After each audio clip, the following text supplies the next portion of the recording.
আরও একবার আমার চ্যানেল ডিয়ার স্টুডেন্টস উইথ প্রণবে তোমাদের সকলকে স্বাগত।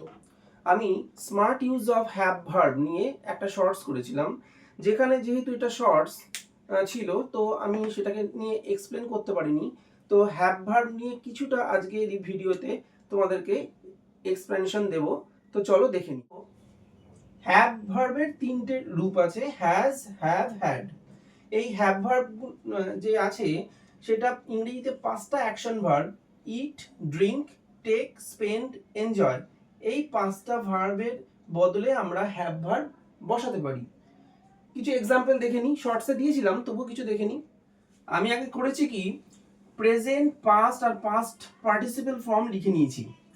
দেখো, প্রেজেন্ট ফর্ম হচ্ছে হ্যাজ হ্যাভ, হ্যাজ হ্যাভের পাস্ট ফর্ম হ্যাড এবং পাস্ট পার্টিসিপল হলো সেম, হ্যাড। ঠিক একই রকম ভাবে আমি ইটটাকেও দেখিয়ে রেখেছি এখানে তোমাদের বোঝার সুবিধার জন্য। ইট, এট, ইটেন, ইট প্রেজেন্ট ফর্ম, এট হচ্ছে পাস্ট ফর্ম, ইটেন হচ্ছে পাস্ট পার্টিসিপল ফর্ম। এবার আমি এক্সাম্পলে চলে আসি। লেখা আছে কি, আই ইট মাই লাঞ্চ। এটা আমি ইটটাকে রিপ্লেস করব হ্যাভ দিয়ে, লিখেছি আই হ্যাভ মাই লাঞ্চ। এবার দেখো, নেক্সট এক্সাম্পলে আমি লিখছি I am eating my lunch. দেখো এখানে ইটের সঙ্গে আইএনজি যুক্ত হয়েছে, তাই এখানে স্বভাবত হ্যাভের সঙ্গে আইএনজি যুক্ত হয়েছে, I am having my lunch. তাহলে দেখতে পাচ্ছ বন্ধুরা কিভাবে চেঞ্জ হচ্ছে। আবার দেখো, আই এট মাই লাঞ্চ, এটটা কোন ফর্ম? Past form, V2। তো হ্যাভের পাস্ট ফর্ম কি? হ্যাড।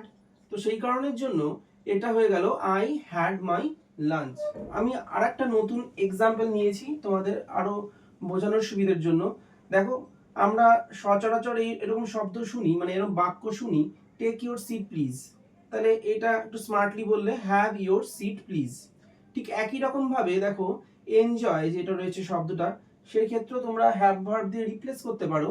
তো দেখো সেন্টেন্সটা আছে, দে enjoyed a lovely time there, they had a lovely time there। তাহলে পাঁচটা যে অ্যাকশন ভার্ব আছে সেই অ্যাকশন ভার্বগুলোর বদলে তোমরা ওই হ্যাভ ভার্ব ইউজ করতে পারো, যাতে শুনতে আরো সুন্দর এবং স্মার্ট লাগে।